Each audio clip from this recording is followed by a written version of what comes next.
विचक्षणाभ्याम् अनन्यभक्तैरभिवन्दिताभ्यां मदीयचित्तासनशोभिताभ्यां नमो नमः प्रेमिकपादुकाभ्यां गोपिका जीवनस्मरणं गोविन्द जय बोल सद्गुरु महाराज की जय।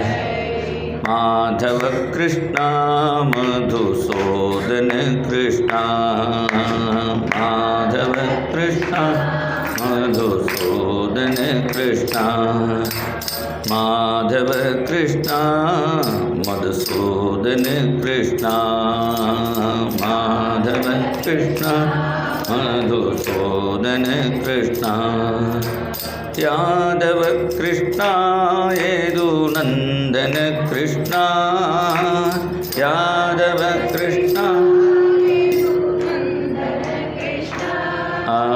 माधव कृष्णा मधुसूदन कृष्णा माधव कृष्णा मधुसूदन कृष्णा जय राधे जय राधे जय राधे राधे राधे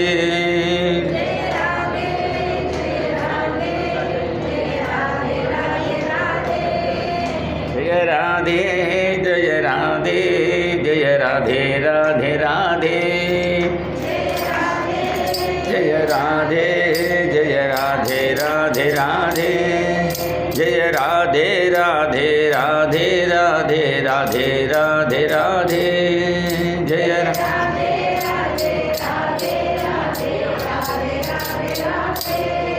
जय राधे राधे जय राधे राधे जय राधे राधे राधे जय राधे राधे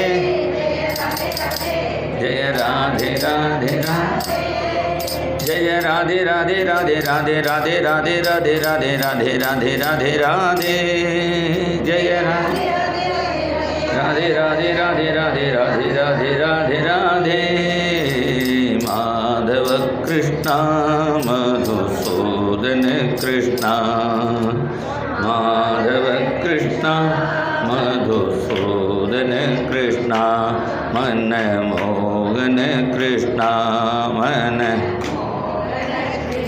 राधा मनमोहन कृष्णा राधा मनमोहन मीरा मनमोहन कृष्णा मीरा मनमोहन मेरा मनमोहन कृष्णा मेरा मनमोहन कृष्णा हमारा मनमोहन कृष्णा हमारा मनमोहन गोदा मनमोहन कृष्णा गोदा मनमोहन कृष्णा सर्वत्र गोविंदनाम संकीर्तनम जय बोल सद्गुरु महाराज की जय। சூஷாச்சமே சுதினஞ்சமே நல்ல தினமாக நல்ல பொழுதாக விடியணும்னு வேதம் பிரார்த்தனை பண்ணுறது. நமக்கு இன்றைக்கி ரொம்ப நல்ல தினமாக சத்சங்கத்தில் இருந்தால் நல்ல தினமாக பொழுது விடியும். ஏன்னா மொபைல் பார்க்க கூட டயம் இருக்காது. அடுத்தடுத்து ப்ரோக்ராம் அவ்வளோ டைட்டாக இருக்குது. இது மாதிரி தான் அண்ணா வச்சுப்பார். நானே கூட அண்ணாவை மனசுக்குள்ளே திட்டுவேன், இப்படி டைட்டாக வச்சுட்டுருக்கேன். நான் காலம்புற 5 மணிக்கு எழுந்தால் ஸ்தோத்திரங்கள்லாம் அப்போ சொல்லுவாள் அண்ணா பக்தாலாம். அப்புறம் 6 மணிக்கு பிரபோதனம் முடிஞ்சால் உடனே பாகவத பாராயணம் முடிஞ்சால் உடனே பூஜை, உடனே மத்தியானம் 2 to 4 Govind Shatakam, 1 hour Ashtapadi, 1 hour Govind சதகம். அப்புறம் 4லேருந்து 6 உபன்யாசம், உடனே விஷ்ணு சஹஸ்ரநாமம், அது முடிஞ்சால் மறுபடியும் 2வது வேலை உபன்யாசம். 8 to 10 அது முடிஞ்சால் 10லேருந்து 12 திவ்யநாமம். அதுக்கப்புறம் 6 மணி நேரம் டோலோத்சவம். படத்துக்கும் போதே ராத்திரி 1 மணி ஆகிடும். சில பேர் ஒவ்வொன்றுக்கு தனித்தனியாக வரவான்னு இருப்பாள். அவளுக்கு ஒரு ப்ராப்ளம் இல்லை, இந்த எல்லாத்துலேயும் கலந்துக்கணும் இருக்கிறா பாருங்கோ, அவளுக்கு தான் ரொம்ப சிரமம். அது மாதிரி எனக்கு அது மாதிரி எல்லாத்துலேயும் இருக்கணும்னு ஆசையாக இருக்கும். இதை மிஸ் பண்ணால் அதை மிஸ் பண்ணலான்னு முடியாது. அது மாதிரி இருக்கும்போது நடுவில் கொஞ்சம் கேப்பை விட்டால் தேவலையே நினச்சிப்பேன். அப்புறம்தான் தோணுது ஏன் அப்படி வச்சுட்டார் ப்ரோக்ராம்னு. அப்படி இல்லைன்னா நம்ம ஏதாவது வம்பு பேசுவோம், இல்லாட்ட மொபைலை பார்ப்போம். அப்போ அந்த காலத்தில் மொபைல் அவ்வளோ வரலை, ஒன்லி பேசுகிறதுக்கு மாத்திரம் மொபைல் இருந்தது. இப்போல்லாம் ஏகப்பட்டது இருக்குது மொபைலுக்குள்ளேயே. அப்படி டைட்டாக, ஏன்னா மனசு ஒரு குரங்கு மாதிரி, அதுக்கு அடுத்தடுத்து ஏதாவது வேலை கொடுத்துட்டே இருக்கணும், இல்லைன்னா அது ஏதாவது வேறு எங்கேயாவது ஓடிடும். அப்படி மனசுக்கு அடிக்கடி சத்சங்கத்திலே இருக்கிறதுக்கு இது மாதிரி ப்ரோக்ராம் வச்சுட்டோம்னா, ப்ரோக்ராமில் கலந்துக்கும், டயர்ட் ஆகிடுச்சுன்னா தூங்கிடும். அது பரவாயில்ல, தூங்கினா ஒரு ப்ராப்ளம் இல்லை, யாருக்கும் ஒரு டிஸ்டர்பன்ஸ் இல்லை நம்மளால். அதனால் தூங்கினாலும் பரவாயில்ல. இப்படி டைட்டு ப்ரோக்ராமாக அண்ணா வச்சுப்பார். அது ஒரு விதத்தில் நல்லது தான். இந்த மாதத்துக்கு அதிக மாதம்னு பேர். ரிஷிகள்லாம் இதுக்கு என்ன வச்சுட்டா பேர், மல மாதம் அப்படி பேர், மலி முடிச்ச மாதம். அதனால் இந்த மாதத்தில் பூனல் போடுறதோ சீமந்தம் பண்ணுறது இது மாதிரி காரியெல்லாம் பண்ணக்கூடாதுன்னு வச்சுட்டா. இந்த மாதம் ரொம்ப கஷ்டப்பட்டு பகவான்கிட்ட போய் சொன்னது, இது மாதிரி இந்த ரிஷிகள்லாம் என்ன ஒரு மலை மாதம்னு சொல்லிட்டாலே, பேர் வேணால் 12 மாதத்துக்கு அப்புறம் எக்ஸ்ட்ரா ஆகுதுனால அதிக மாதம்னு போனால் போகுது, அதிகம்னு பேர் வச்சுக்கலாங்க. உடனே பகவான் சொன்னான், என் பேர் புருஷோத்தமன், என் பேரை நான் உனக்கு தரேன், இனிமேல் உன்னை எல்லாரும் புருஷோத்தம மாதம் அப்படின்னு கொண்டாடுவான்னு. ஒன்றும் இல்லாத ஹை லெவலில் தூக்கி விடுற ஒரே ஆள் பகவான் தான், குருநாதனும் ஆச்சாரியனும் தான். உன்னை மலை மாதம்னு சொன்னாமல் உன்னை இனிமேல் அதிக மாதம் புருஷோத்தம மாதம் அப்படின்னு தன் பேரை பகவான் அந்த மாதத்துக்கு கொடுத்தான். இதனுடைய மகிமெல்லாம் பண்ணான். அப்புறம் வர நாளில் விஸ்தாரமாக கேட்போம். இந்த மாதத்தில் செய்யக்கூடிய தான தர்மங்கள், ஸ்நானம், ஏஷு ஸ்நானம் ஜபோ ஹோமோ விரதம் தேவத்விஜார்ச்சனம், பாகவதத்திலே சொல்கிறார். சில முக்கியமான சமயங்களை சொல்லி, முக்கியமான க்ஷேத்திரங்களை சொல்லி, இந்த டயத்தில் பண்ணுறதுலாம் அதிகமான பலனை கொடுக்கும் என்று 7வது ஸ்கந்தம் 14வது அத்தியாயத்தில் சொல்கிறார். ஏஷு ஸ்நானம் ஜபோ, இந்த மாதத்தில் பண்ணக்கூடிய ஸ்நானம், ஜபம், ஹோமம், தேவதா பூஜை, அன்னதானம் இதெல்லாம் ரொம்ப அதிகமான பலனை கொடுக்கும். அதனாலேயே இதுக்கு அதிக மாதம்னு பேர். அது ஒவ்வொரு நதியில் ஒவ்வொரு இத்தனை நாள் தங்கி பண்ணணும்னு ஒரு நியமம் இருக்குது. நம்ம காவேரி ஸ்லோகந்தான் இருந்தாலும் அதில் என்ன சொல்கிறாருன்னா, திரிராத்திரம் ஜாஹ்னவி தீரே பஞ்சராத்திரந்து யாமுனே சத்ய புனாதி காவேரி பாபமாமரணாந்திகம். காவேரி பிரேமியை சொல்லதா இருந்தால் கூட இதில் விஷயத்தை தெரிவிக்கிறார். திரிராத்திரம் ஜாஹ்னவி தீரே, கங்கா தீரத்துக்கு போனால் 3 நாள் தங்கணும், தங்கி அங்கே ஸ்நானம் ஜபஹோமங்கள்லாம் பண்ணணும். பஞ்சராத்திரந்து யாமுனே, யமுனா தீரத்துக்கு வந்துவிட்டால் மினிமம் 5 நாள் தங்கணுமா.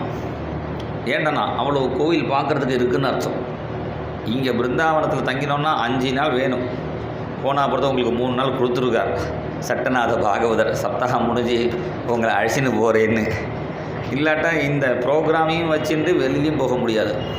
நான் அப்படி தான், வெளியில் எங்கேயும் போக மாட்டேன். ப்ரோக்ராம்னால் ஃபுல்லாக இருப்பேன். பாக்கி உள்ள டயத்தில் முடிஞ்சால் போகிறது, இல்லாட்ட பிரதான கோவிலில் ஒரு தடவை பார்த்துட்டு வருவேன். பூரி ஜெகநாதர் எந்த க்ஷேத்திரம் போனாலும் அப்படி தான். எனக்கு சத்சங்கத்தை விட்டுட்டு போகிறதுல இன்ட்ரெஸ்ட்டு கிடையாது. இங்கே இருக்குதுன்னா இங்கே தான் சுவாமி எல்லோரும் வந்துடுறாளே, பாகவதம் நடக்கிறதுக்கே எல்லா சுவாமியும் வந்துவிடாங்கிற போது நான் வெளியில் போகிறதுல எனக்கு அவ்வளோ இன்ட்ரெஸ்ட்டு கிடையாது. முடிஞ்சால் பிரதான சுவாமியை ஒரு தடவை பார்ப்பேன். அதுவும் ரொம்ப கஷ்டப்பட்டுலாம் போக மாட்டேன், யாராவது ஈஸியாக அழைச்சிட்டு போனால் போவேன். ஆனால் அது ஒரு பாக்கியம் பாருங்க. அது மாதிரி இருந்தான்னா யாராவது வருவா, ஈஸியாக அழைச்சிட்டு போய்ட்டு வந்துடுவார். சத்சங்கத்துக்கு இடைஞ்சல் இல்லாமல் என்னோடய அனுபவத்தை சொல்கிறேன். அப்படி பஞ்சராத்திரந்து யாமுனே, யமுனா தீரத்துக்கு வந்தால் மினிமம் 5 நாள் இருக்கணும் என்று சொல்லியிருக்கு. உங்களுக்கெல்லாம் 10 நாள் இருக்குது, டபுள் ப்ரமோஷனுங்கிற மாதிரி 10 நாள், 7 நாள் சப்தாகம், அப்புறம் 3 நாள் க்ஷேத்திர தரிசனம், விரஜ பரிக்கிரமான்னு இங்கே வந்தால் சுத்தணும். இங்கே ஊர்லேயே சொல்லுவா, ராதே ராதே போலோ பிருந்தாவன் மேண்டோலோ, ராதே ராதே போலோ பிருந்தாவன் மேண்டோ, ஓ ராதே ராதே போலோ பிருந்தாவன் மேண்டோலோ, ஓ ராதே ராதே போலோ பிருந்தாவன் மேண்டோலோ. ராதே ராதே போலோ பிருந்தாவன் மே டோலோ ராதே பிருந்தாவன் மே டோலோ. என்ன அர்த்தம்னா, நீ பாட்டு ராதே ராதேன்னு சொல்லு, பிருந்தாவனத்தை சுத்துங்கிறார். பிருந்தாவனத்தை டோல்னா சுத்தணும். பிருந்தாவனத்தில் வெறும்னா சுற்றினாலும் போகிறோம். இங்கே நிறைய பேர் சுத்துறதை பார்க்கலாம். சுத்துறதுனா என்னடானா பரிக்கிரமானு பேர். அப்படி சில பேர் கோவர்தன பரிக்கிரமானு பண்ணுவா, இன்னும் சில பேர் பிருந்தாவனமே சுற்றுவா. சௌராசி பரிக்கிரமானு இருக்குது. ஒரு மாதம் ஆகும், ஒரு மண்டலம்.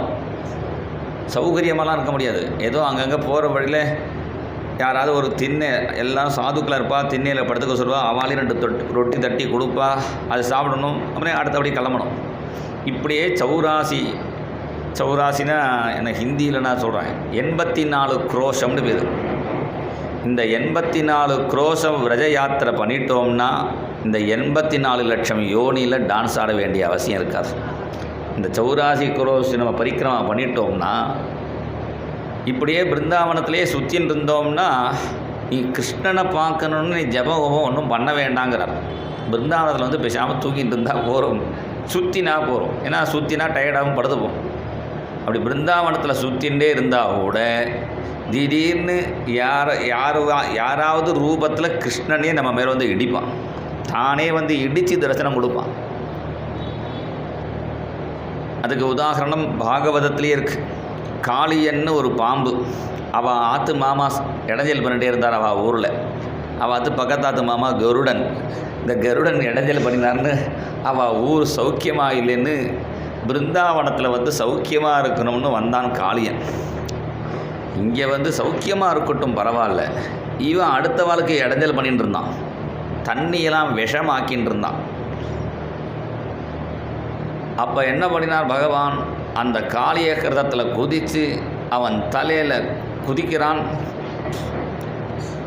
பலி சக்கரவர்த்தி தன்னுடைய சொத்து முழுக்க தானம் பண்ணிட்டு கெஞ்சி கேட்டான், கொஞ்சம் தலையில் காலை வச்சு 3வது அடியாக ஏற்றுக்குங்கோ. 3 அடி மண்ணு தான் தரேன்னு சொன்னியேப்பான்னு. என் தலையும் களிமண்ணாக தான் இருக்குது, இங்கே தலையில் வச்சு வைங்க. ஏன்னா உங்களை பகவானை புரிஞ்சிக்காமல் விட்டுட்டேனே, அதனால் என்னோட தலையை ஒரு மண்ணாக எடுத்துக்குங்கோ, 3வது அடியாக ஏற்றுக்குங்கோன்னா. சொத்து முழுக்க தானம் பண்ணிவிட்டு தலையில் கால் வைனா, அதுவும் வச்சானா இல்லையான்னு பாகவதத்தில் இல்லை, கேட்டதுனால வச்சிருப்பான்னு நம்ம ஊகிக்கணும். நாராயணத்தையும் இல்லையே, பாகவதத்துலையும் இல்லை. வைங்கோன்னா பதம் திருத்தீயம் குரு சீர்ஷ்ணிமே நிஜம். ஆனால் ஆச்சாரியால் பாகவதாலாம் அதை ஏற்றுருக்கா, அவன் மேலே வச்சான்னு ஆள வந்தான்னு நினைக்கிறேன். கதா புனகா சங்கரசாங்க பத்மம். பகவானே மறுபடியும் என் தலையில் எப்போ கால் வைக்க போகிறேன்னு கேட்குறார். ராமானுஜருடைய ஆச்சாரியர் ஆள வந்தார். மறுபடியும் என் தலையில் எப்போ காலை வைக்க போகிறேன்னு கேட்டார். உடனே கிருஷ்ணன் கேட்டான், உன் தலையில் ஒரு தடவை கூட காலை வைக்கலையே, 2ஆம் தடவை மறுபடியும் வைக்கின்னு சொல்கிறியே, முதல்ல எப்போ வச்சேன்னு கேட்டான். அப்போ அவர் சொன்னார், முதல்ல இந்த உலகத்தை அளக்கும்போது மொத்தமாக அளந்தையோனோ, அப்போ நானும் உலகத்தில் இருந்திருப்பேன், அப்போ என் தலையில் காலை வச்சிருப்பேன், அதனால் இப்போ 2ஆம் தடவை வைங்கிறார். கதா பூனகா சங்க அப்படின்னு அப்படி பிரார்த்தனை பண்ணுறான். அப்படி சொத்து முழுக்க தானம் பண்ணினா தலையில் காலை வச்சா ஓகேங்களாம்.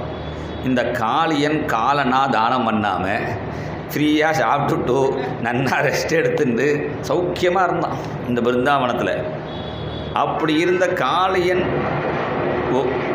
ஒவ்வொரு தலையாக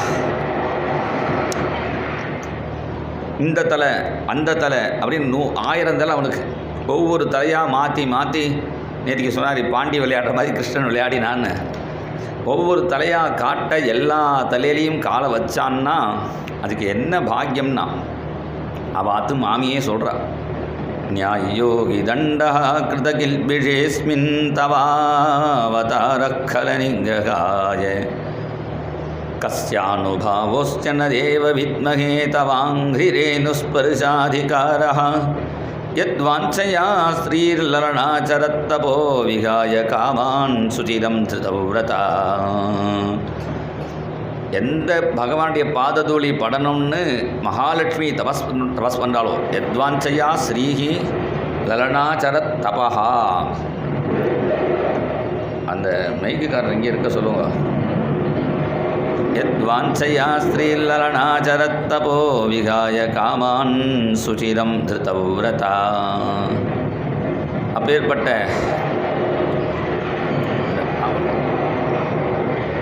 விகாய காமான் சுச்சிரம் திருதவ்ரதா.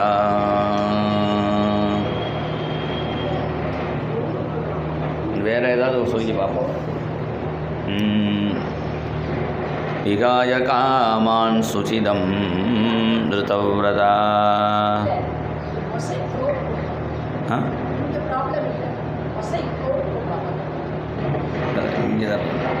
விகாய காமான் சுச்சிதம் திருதவ்ரதா. அவ்வளோ காலில் தலை வைக்கிறது அவ்வளோ ஈஸி இல்லை. அப்படி இந்த காளி எனக்கு 108 தலையிலையும் அல்லது 1008 தலையிலையும் பகவான் கால் வச்சான்னா அதுக்கு என்ன காரணம்னா, அதுக்கு காரணம் அது இல்லை அது முதல் நிலையில் இருக்குண்ணா. ஆமாம், அதனால் மறுபடியும் அவனுடைய 1008 தலையிலையும் காலை வச்சதுக்கு காரணம் அண்ணா சொல்லுவார், இந்த பிருந்தாவனத்தில் தங்கினானே அந்த க்ஷேத்திரவாசத்தினுடைய மகிமை. ஒரு புண்ணிய க்ஷேத்திரத்தில் வயசாகிடுத்து வச்சுங்கோ, எங்கேயாவது புண்ணிய க்ஷேத்திரத்தில் போய் உட்காந்துடணும். எல்லாம் நானே போகிறேங்கிறா. அதை விட எங்கேயாவது கோவிந்தபுரமோ அல்லது பிருந்தாவனம்லாம் நம்ம எல்லாருக்கும் ஒத்துக்குமான்னு தெரியாது. ஏன்னா எல்லோரும் பிருந்தாவனம் வந்துட்டால் பிருந்தாவனம் மோசமாயிடும். நம்ம ஒரு வேறு ஏதாவது நம்மூர் பக்கமாக ஏதாவது ஒரு க்ஷேத்திரத்தில் போய் இருந்துட்டு என்ன பண்ணணும்னா, அந்த பெருமாளை தரிசனம் பண்ணிட்டு ஏதாவது ஒரு புண்ணிய க்ஷேத்திரத்தில் ஸ்ரீரங்கமோ அது மாதிரி க்ஷேத்திரத்தில் அந்த க்ஷேத்திரத்துக்கு பெருமை சொல்கிறார். இதம் ஹிரங்கம் தியஜதாமிகாங்கம் புனர்நச்சாங்கம் யதி சாங்கமேதி பானௌரசாங்கம் சரணேம்புகாங்கம் யானே விஹங்கம் சயனே புஜங்கம். ஆதிசங்கர் அழகாக சொல்கிறார், இதம் ஹிரங்கம் தியஜதாமிகாங்கம். இது சபீட்டையும் எதிரியா, இதம் ஹிரங்கம் தியஜதாமிகாங்கம். இந்த ஸ்ரீரங்கத்தில் யார் சரீரத்தை விட்டாலோ அவளுக்கு மறுபிறவி கிடையாது. புனர்நச்சாங்கம், மறுபடியும் அவளுக்கு ஒரு பிறவி கிடைச்சா, ஒரு ஜென்மா இருந்தால், ஜென்மா இல்லை மறுபடியும் அவளுக்கு ஒரு சரீரம் கிடைச்சா எப்படி கிடைக்கும்னா, பானௌரசாங்கம் கையில் சக்கரம் இருக்கும், சரணேம்புகாங்கம் காலில் கங்கை ஓடும், கால்லேருந்து கங்கை வரும், யானே விகங்கம் அவள் போகிறதுக்கு வாகனமாக கருடன் வருவார், சயனே புஜங்கம் படுத்துட்டா ஆதிசேஷன் படுக்கையாக வருவார். ஸ்ரீரங்கத்தில் யார் உயிரை விட்டாலோ அவளுக்கு மறுபடியும் ஜென்மா கிடையாது, மறுபடியும் அவளுக்கு ஒரு சரீரம் கிடைச்சா பெருமாளாக ஆயிடுவார் அப்படிங்கிறார். அப்பேற்பட்ட பெருமை. அதுக்காக அங்கே திருவானைக்கோவிலுக்கும் ஒன்றும் பெருமை குறைச்சில்லை. திருவானைக்காவலுக்கு என்ன சொல்கிறார், அந்த பாகவதாருடைய ஒவ்வொரு க்ஷேத்திர மகாத்மியத்தில் சொல்லுவாள். அந்த க்ஷேத்திர மகாத்மியத்தை சொல்லும்பொழுது கோத்ராத்மஜா லங்கிருத வாமகாத்திரம் தது அயுக்மநேத்திரம், கோத்ராத்மஜாலங்கிருத வாமகாத்திரம் க்ஷேத்திரம் கஜாரண்ய, அது அழகாக அந்த ஸ்லோகமே என்ன இருக்கும், க்ஷேத்திரம் கஜாரண்யமிதம் பவித்ரம் காத்திரம் புனஸ்தியக்தவதம் நகாத்திரம் காத்திரம் எதி ஸ்யாத் தது அயுக்மநேத்திரம் கோத்ராத்மஜாலங்கிருத வாமகாத்திரம். இப்படி சொன்னால் உங்களுக்கு புரியாது, ஏன்னா இந்த பஞ்சமஸ்தனம் சொல்கிற மாதிரி இருக்குது. இந்த ஸ்லோகத்தில் என்ன சொல்கிறாருன்னா, தூசரம் இருக்கணும், கோத்ராத்மஜாலங்கிருத வாமகாத்திரம்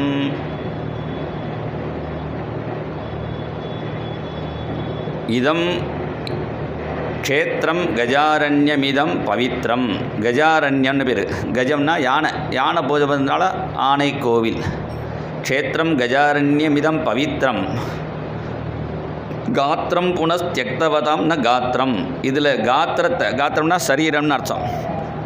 இதில் யார் சரீரத்தை விட்டுறாலோ இந்த திருவானை கோவிலில் காத்திரம் புனஸ்தியக்தவதம்னா காத்திரம், அவளுக்கு மறுபடியும் சரீரம் கிடையாது. காத்திரம் எதிஸ்யாது, ஒருவேளை அவளுக்கு சரீரம் கிடைச்சா தது அயுக்ம நேத்திரம், அவளுக்கு ரெட்டப்பட கண்ணு கிடைக்காதான், ஒத்தப்பட கண்ணு தான் கிடைக்குமா, 3 கண்ணு தான் வருமா. அவள் பக்கத்தில் யார் இருப்பானா, கோத்ராத்மஜாலங்கிறத வாமகாத்திரம். கோத்திரம்னா மலைன்னு பேர், கோன்னா பூமி, பூமியை காப்பாற்றுறது மலைகள் இருக்கிறதுனால தான் இந்த ரவுண்டான தண்ணிக்கு நடுவில் பந்து மாதிரி இந்த பூமி முதக்கிறதவனும் ஒரே சரியாக அப்படி முங்காமல் போகிறதுக்கு சுற்றி வேறு மலைகள் இருந்து தான் அதை அட்ஜஸ்ட் பண்ணுறது. அதனால் கோனா பூமியை காப்பாற்றுறதுனால கோத்திரம் அப்படின்னு மலைக்கு பேர். கோத்ராத்மஜா, அந்த மலைக்கு பொண்ணு யார், பார்வதி. கோத்ராத்மஜா அலங்கிருத வாமகாத்திரம். திருவானைக்காவில் யார் சரீரத்தை விட்டானோ அவனுக்கு காத்திரமே கிடையாது, சரீரமே கிடையாது.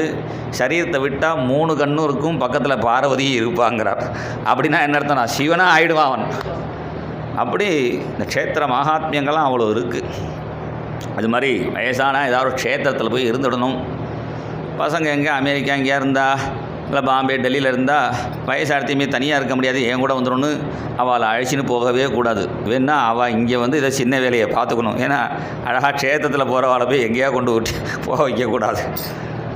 ஆனால் போதேந்திரால் ஒரு கருணை பண்ணுறார். அவர் என்ன சொல்கிறாருன்னா, நீ ராமராமான்னு சொல்லின்னு இருந்தேன்னா, நீ காசியில் போனால் ஏன் மோட்சம்னா, காசியில் போகிறவா காத சிவன் ராமராமா சொல்கிறார். ராமராமா சொல்லின்னு இருக்கார். இங்கே அது அழகாக சொல்கிறார் உபதேந்திரால். நீ ராமராமா சொல்கிறவன் ஏதாவது கிராமத்தில் போனால் கூட காசியில் இருக்கிற சிவன் அங்கே வந்து அவனை வந்து ராமராமா சொல்லி மோட்சத்தை கொடுத்துருவார் என்று இந்த க்ஷேத்திர மகாத்மியங்கள்லாம் சொல்கிறது. நமக்கு அந்த உயர்ந்த க்ஷேத்திரத்தில் உயர்ந்த கிரந்தத்தை உயர்ந்த அதிகாரிகள் மூலமாக செய்யும்பொழுது அதுக்கு உயர்ந்த பலன் நமக்கு கிடைக்கும். அதுக்கு நமக்கு பெரிய பாக்கியம். உயர்ந்த க்ஷேத்திரம் 3 க்ஷேத்திரத்தை தான் பாகவதம் சொல்கிறது. புஷ்கரே மதுராயாஞ்ச துவாரவத்யாம் யதாத்மவானு. 3 ஊரில் பாகவதம் படிக்கணும். இது மாதிரி படிக்கக்கூடாது. இது மாதிரி என்ன அப்பப்போ டிவன் சாப்பிட்டு படிக்கும், அது மாதிரி படிக்காது. புஷ்கரே மதுராயாஞ்ச துவாரவத்யாம் யதாத்மவானு உபோஷ்யனா பட்னியாக இருந்து படிக்கணுங்கிறார். சம்ஹிதா மேதாம் படித்வா முச்சியதே பயாத். பெரிய பயம் என்னடான்னா இந்த சம்சார பயம்தான். இல்லை என்ன பயமோ அவளுக்கு சில பெரிய பயம் சொல்லிட்டு இருக்கா. பெரிய பயம் இந்த சம்சாரம்தான். இந்த பாகவதத்தை வந்து பட்னியாக படித்தா விசேஷன்னு சொல்கிறார். முடியாதவாளுக்கு என்ன பாகவதத்தில் உள்ளது இது. இந்த ஸ்லோகம் 12வது ஸ்கந்தம் 12வது அத்தியாயத்தில் சூத பௌராணிகர் சொல்கிறார். அது சொல்லும்பொழுது புஷ்கர க்ஷேத்திரத்துலேயும் மதுரா பிருந்தாவன் அர்த்தம். மதுரானா அங்கன்னு மாத்திரம் இல்லை, மதுரா பிருந்தாவனம் எல்லாம் சேர்ந்து தான்.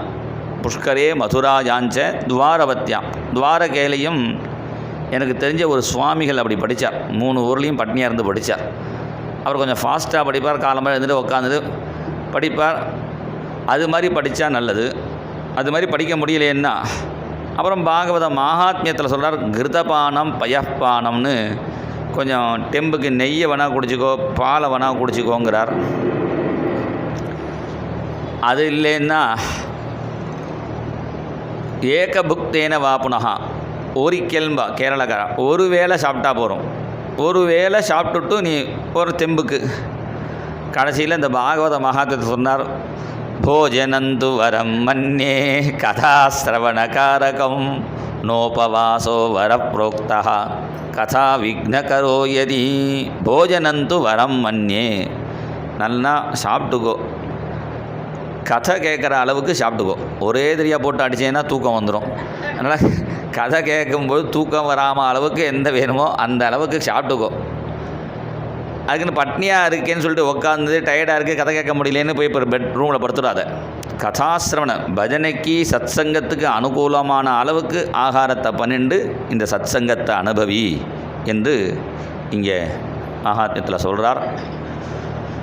இந்த கொஞ்சம் டைம் நமக்கு எப்போ டைம் ஆகிடுத்தோ அந்த டயத்தில் க்ஷேத்திரத்துக்கோ இல்லாது ஒரு புண்ணிய நதி தீரத்துக்கு போய்டணுங்கிறார். சலோமன் கங்கா ஜமுனா தீர். மீராபாய் பாடுறார், சலோமன் கங்கா யமுனா, நீ எங்கே இருக்கியோ பரவாயில்ல, மனசு அங்கே இருக்கட்டும்ங்கிறார்.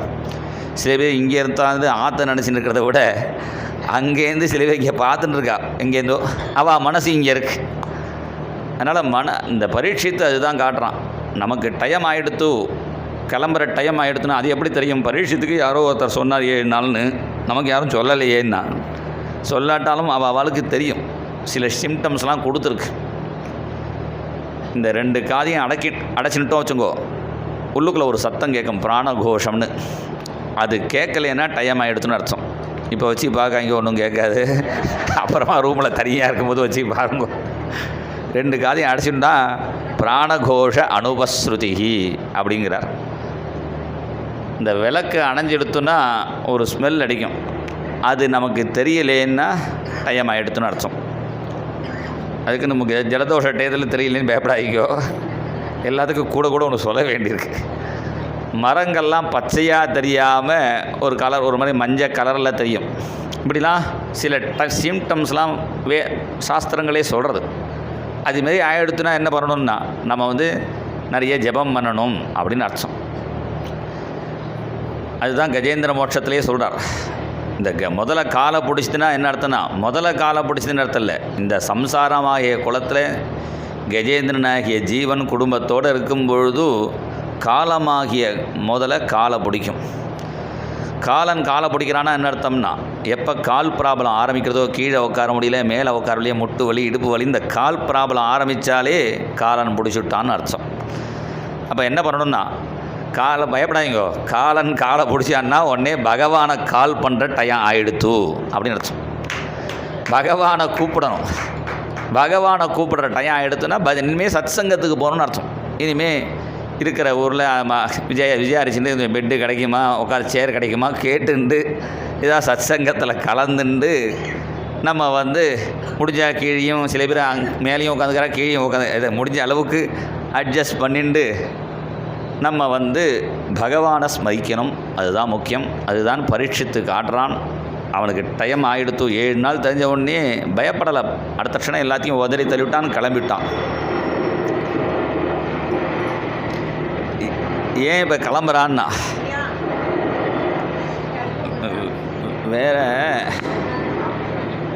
வேறு ஒன்று தான் சொல்லுவோம்.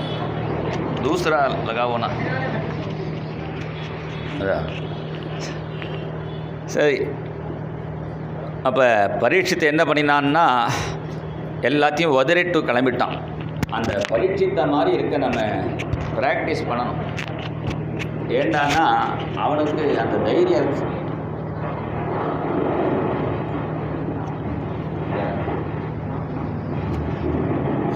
ஹரே ராம ராம ராம ஹரே ஹரே, ஹரே கிருஷ்ண கிருஷ்ண கிருஷ்ண ஹரே ஹரே, ஹரே ராம ராம ராம ஹரே ஹரே, ஹரே கிருஷ்ண கிருஷ்ண ஆன ஹரே ஹரே, ஹரே ராம ராம ஹரே ஹரே, ஹரே கிருஷ்ண கிருஷ்ண கிருஷ்ண ஹரே ஹரே, ஹரே ராம ராம ஹரே ஹரே, ஹரே கிருஷ்ண கிருஷ்ண ஹரே ஹரே. பரீட்சித்து காட்டுறான். அவனுக்கு பரீட்சத்துக்கு என்ன இல்லை, எல்லாம் சொத்துக்காக தான் சண்டை போடுறான். பெரிய பெரிய குடும்பத்திலலாம் பார்த்துருக்கோம், சொத்துக்காக பெரிய சண்டை போடுவான். இந்த வில்லி பாரதன்னு ஒருத்தர் பண்ணினாரே, அவருக்கு அவள் அண்ணா தம்பி சொத்து தான் சண்டை வந்தது. ராஜா கிட்ட கேஸ் கொடுக்க போனார். அந்த காலத்தில் இருந்த ராஜா கிட்ட. இவர் பெரிய தமிழ் பண்டிட், ரொம்ப தமிழ் புலவர். நீ ராஜா சொன்னால், உங்கள் கேஸை எடுத்து நான் உங்களுக்கு தீர்ப்பு கொடுக்கணும்னா எனக்கு நீங்கள் இது பதில் பண்ணணும். நீங்கள் தான் மகாபாரதம் தமிழ் புலமையும் இருக்குது, சமஸ்கிருத புலமையும் இருக்குது. அதனால் நீங்கள் என்ன பண்ணுறீள், இந்த மகாபாரதம் சமஸ்கிருதத்தில் இருக்கிறத முழுக்க தமிழில் பாட்டாக எழுதுங்கன்னார். அதுக்கு மகாபாரதம் ஒழுங்காக படிக்கணுன்னா அது மனசில் வாங்கிட்டு படிக்கணும். அப்புறம் அதை தமிழில் எழுதணும். அவ்வளோ ஈஸி இல்லை. ஞானிகள் பண்டிதாளுக்கு ஈஸி தான். ஆனால் அதை இன்னொரு பாஷையில் மொழிபெயர்க்கணுங்கிற நேற்றுக்கே சொன்னாரே, சில இதெல்லாம் அப்படி இப்படியே இருந்தால் தான் சரியாக வரும். வேறு மொழிபெயர்க்கிறதுல அதே மாதிரி மொழிபெயர்க்க முடியுமாங்கிறது கஷ்டமம் இருந்தாலும் பண்ணுறா. அது மாதிரி அவர் மகாபாரதம் தமிழில் வில்லி பாரதம்னு எழுதினார். கடைசியில் ராஜா கிட்ட சொன்னார், நான் இதை மகாபாரதம் படிச்சுட்டு மொழிபெயர்க்கும்போது இந்த அண்ணா தம்பி சண்டையில் சொத்து எங்கள் அண்ணாவே வச்சு எனக்கு ஒன்றுமே வேண்டாம் போருன்னு தோணிடுத்து அப்படின்னு கேஸை வாபஸ் வாங்கிட்டார். அதுதான் இங்கே ஒரு இது மாதிரி பாகவதம் இதெல்லாம் கேட்குறதுனுடைய ஒரு பிரயோஜனம் என்னடான்னா, அட்டாச்மெண்ட்டு குறையணும். அப்படி குறையணுன்னா சில சமயம் இங்கேயும் சில பேர் அட்டாச்மெண்ட்டை வச்சுட்டுருவான். இது நான் உட்கார்ற சேரு என் மாதிரி உட்காந்தேன்னு சண்டைக்கு வருவா. பரவாயில்ல, இருக்கிற சேரில் இருக்கிறத சேரோ நிறைய இருக்குது. முன்னாடி வந்து அவள் உக்காந்துட்டான்னா நான் சில பேர் துண்டை போட்டுட்டு போயிடுவாள். அப்படின்னா பரவாயில்ல, துண்டோ பேக்கோ வச்சிட்டான்னா சரியாக இருக்கான்னு தெரியும். வைக்காமல் போயிட்டா வச்சுங்கோ, உடனே நம்ம வந்து உட்காந்துட்டோன்னா நான் உட்கார இடத்துல என்னம்மா உட்காரன்னு சண்டை வரக்கூடாது. இது ஒரு வாரம் இங்கே இருக்க போகிறோம், அதுக்குள்ளே ஒரு அட்டாச்மெண்ட்டு இங்கே சேர்த்துக்கக்கூடாது. அதனால் என்ன பண்ணணும்னா, இது மாதிரி சத்சங்கத்துக்கு வரும்பொழுது அப்படியே எல்லாத்தையும் கொஞ்சம் கொஞ்சமாக இந்த ராக்கெட்டு பார்த்தேலாம் அது மேலே போகணுன்னா வெயிட்டை ஒன்றுனா இறக்கிட்டே இருக்கும். இறக்க இறக்க மேலே ஈஸியாக போகும். வெயிட்டோடு போக முடியாது. அந்த ட்ரெயினில் எழுதியிருப்பான், லக்கேஜ் கம்மியாக இருந்தால் ட்ராவல் ஈஸி அப்படின்னு எழுதியிருப்பான். இது ரொம்ப கரெக்டு தான். ஏன்னா நம்ம அனுபவத்துலேயே நமக்கே தெரியறதே. லக்கேஜ் அதிகமாக இருந்தால் அப்புறம் கூலிக்கு ஆள் கேட்கணும், அதுக்கு ரொம்ப சிரமமாக இருக்குது. லக்கேஜ் கம்மியாக இருந்தால் வச்சுங்கோ, சும்மா இந்த மதுரா போகிறதுக்கு ஒரு 10-50 ரூபா கொடுத்தா போய்விடலாம். லக்கேஜ் அதிகமாக இருந்ததுன்னா என்னன்னா எக்ஸ்ட்ரா இன்னொரு சைபரை போடுவான், 500 ரூபா கொண்டான்னு கேட்பான். அது லக்கேஜ் கம்மியாக இருந்தால் ட்ராவல் ஈஸின்னு எழுதுகிற மாதிரி இந்த பரீட்சித்து எந்த சொத்துக்காக மகாபாரத யுத்தம் நடந்ததோ, அந்த மகாபாரத யுத்தம் எந்த சொத்துக்காக நடந்ததோ அது யுத்தமே இல்லாமல் ஒரு கீறல் இல்லாமல் ஃப்ரீயாக கிடச்சிது பரீட்சித்துக்கு. சொத்து கிடச்சிருத்து. சில பேருக்கு ஏகப்பட்ட சொத்து இருக்கும், கல்யாணமே ஆகாது. இவனுக்கு கல்யாணமும் ஆச்சு, இராவதின்னு அழகான மனைவி. சில பேருக்கு சொத்து இருக்கும், கல்யாணம் ஆகிருக்கும், குழந்தை பிறக்காது. கடைசியில் இதை என்ன பண்ணுறதுன்னு தெரியாமல் ஒழிப்பா. யார்ட்டியா தர்மத்தில் எழுதி வைக்கிறதா, அவள் ஒழுங்காக நடத்தணுமே, இல்லாட்ட யார் தத்து எடுத்துக்கிறதா, இப்படிலாம் திண்டாடுவா. அப்படி சிரமப்படாமல் அவனுக்கு 4 குழந்தைகள், ஸ்ருதசேனன், பீமசேனன், உக்ரசேனன், ஜனமேஜயன், 4 குழந்தைகள் எல்லாம் இருந்தது. கடைசியில் 7வது நாள் போயிடுவான்னு சாபம் வந்துடுச்சு. அப்போ தான் புரிஞ்சுட்டான் எதுவும் நம்ம கூட வராது. தனானி பூமௌ பசவஸ்ச கோஷ்டே பாரியா கிருகத்வாரி சகாஸ்மசானி தேகஸ்சிதாயாம் பரலோக மார்கே தர்மானுகோ கச்சதி ஜீவ ஏகா. 7 நாள் ஆயுசுன்னு தெரிஞ்ச பிறகு இனிமேல் பாக்கி எதுவும் பிரயோஜனம் இல்லை. எல்லாம் இருந்தும் ஆயுசு இல்லைன்னா பிரயோஜனம் இல்லையே. அதனால தான் நாராயண பட்டத்ரி இதமிக குருதாம் ஆயுர் ஆரோக்கிய சௌக்கியம். முதல்ல ஆயசு, அப்புறம் ஆரோக்கியம்.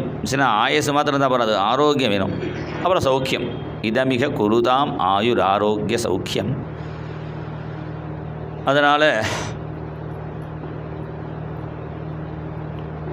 நம்ம தேகஸ்திதாயாம் பரலோக மார்கே தர்மானுகோ கச்சதி ஜீவ ஏகா தனானி பூமௌ பசவஸ்ச கோஷ்டே.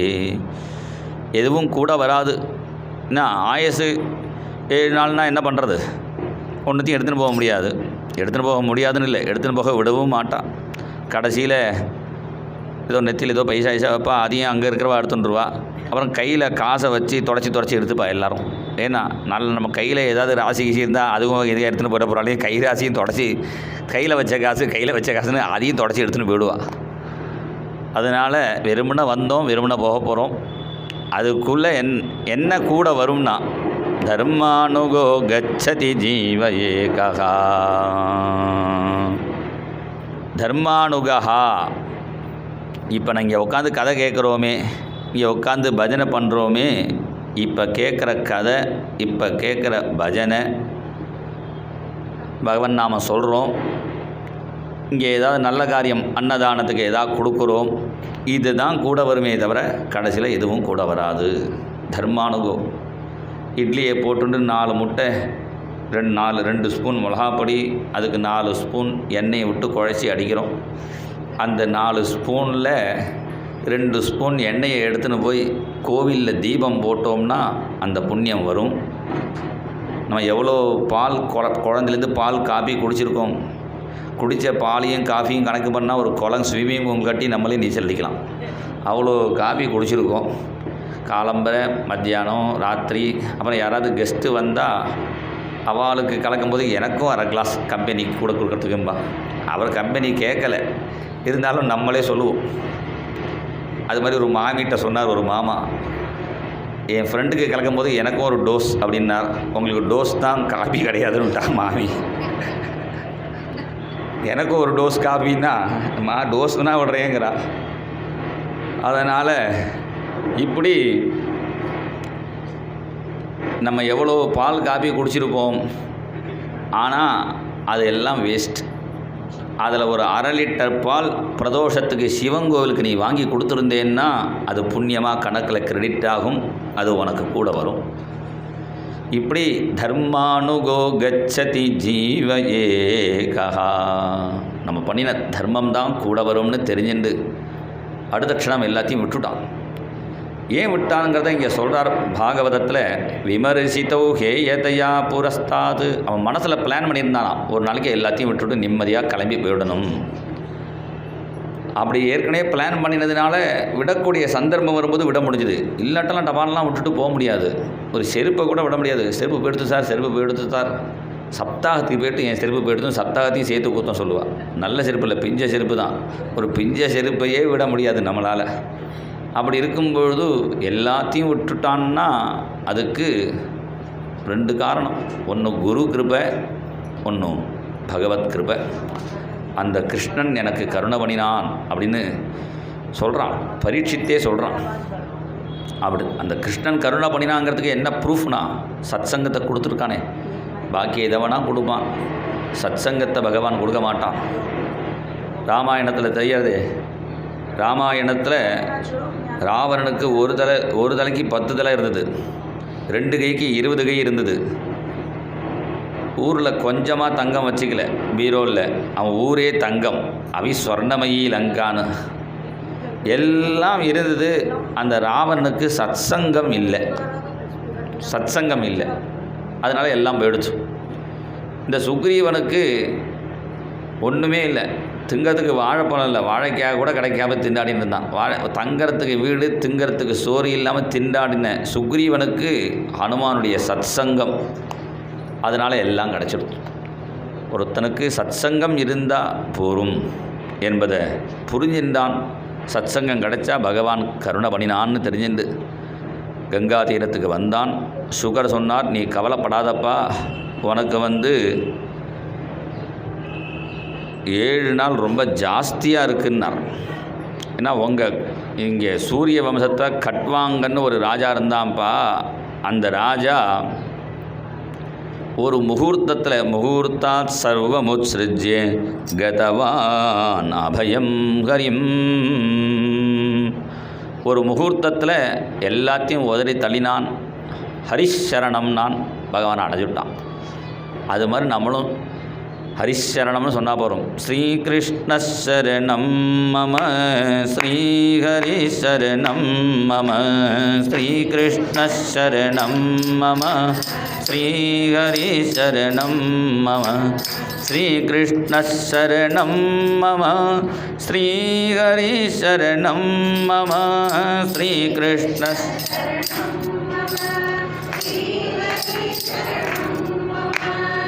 எல்லாம் கை தட்டிகிட்டே சொல்லுங்க.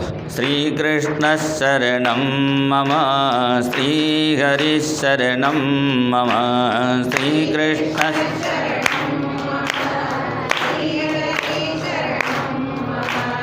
வீடியோ எடுக்கிறேன், யார் கை தட்டலன்னு தெரியும்.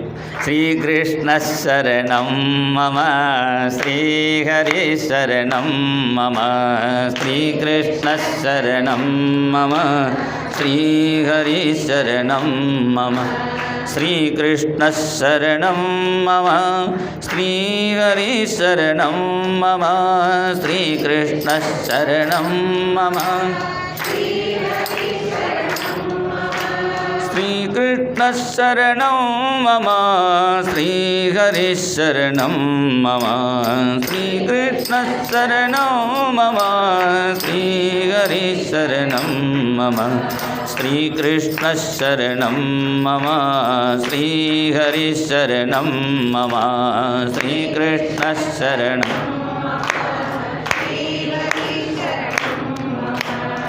கை தட்டிகிட்டே பஜனை பண்ணினோம்னா நம் பாவங்கள்லாம் பறந்து போயிடும். எங்கே போகணும்னா கை தட்டாதவள்கிட்ட போயிடும். ஜாகிரதையாக இருக்கும். ஸ்ரீகிருஷ்ண சரணம் மம ஸ்ரீஹரி சரணம் மம ஸ்ரீகிருஷ்ண சரணம் ஸ்ரீஹரி சரணம் மம ஸ்ரீகிருஷ்ண சரணம் மம ஸ்ரீஹரி சரணம் மம ஸ்ரீகிருஷ்ண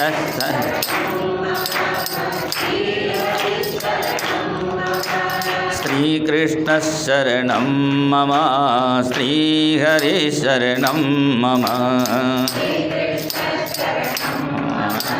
ஸ்ரீஹரி சரணம் மம ஸ்ரீஹரி சரணம் மம ஸ்ரீஹரி சரணம் ஸ்ரீஹரி சரணம் மம ஸ்ரீஹரி சரணம் மம. இந்த ஹரிசரணம் சொல்லிட்டே இருந்தால் போகிறோம். நம்ம எப்போதுமே எங்கே இருக்கலாம். சனகாதிகள் எப்போதுமே 5-6 வயசாக தான் இருக்கா. அவளுக்கு வயசாகிடுத்து. விருத்தா சிஷ்யாகா அப்படி சொல்கிறா. விருத்தா சிஷ்யானா வயசானவான்னு அர்த்தம் இல்லை. வயசானவா அவ்வளோ வயசாகிடுத்து, ஆனால் அவளும் சின்னவாளாக இருப்பாள். ஏன் வயசானவான்னு சொல்லலான்னா, சனகாதிகள் பிறந்த பிறகு தான் தட்சிணாமூர்த்தியை பிறந்தார். அதனால் வயசு கணக்குக்கு அவள் பெரியவா. ஆனால் படத்தில் வயசானவளாக போட்டுருவாள். ஆனால் அவள் பஞ்சஷட்டா எனார் பாபாஹா 5-6 வயசு தான் அவளுக்கு தோற்றம் இருக்குமா. எப்போதுமே எங்கே இருப்பாள். அதுக்கு என்ன காரணம்னா, ஹரிசரணம் ஏவம் ஹி நித்யம் ஏஷாம் முகே வச்சா. ஹரிசரணம் சொல்லியிருப்பாளாம்.